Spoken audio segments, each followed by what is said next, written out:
Welcome back. A storytelling workshop at Lehman College has turned into a book featuring student authors, and their book launch party is raising money for a good cause. The book launch party happened today in the Music Building, featuring several tables with some of the 14 student authors reading from passages from the book, Our Words Have Power anthology. We're told most of the poems and short stories were written by first-generation Americans from the school. School officials say the students' passages offer unique perspectives on being American and what it means to share one's story of immigration.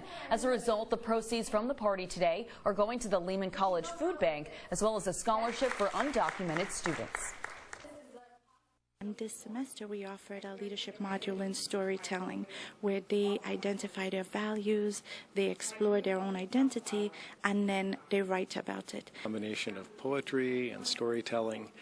And it's important for us because it's reflecting really the diverse backgrounds of our students. Yes, we're also able to ask questions at each of the tables set up.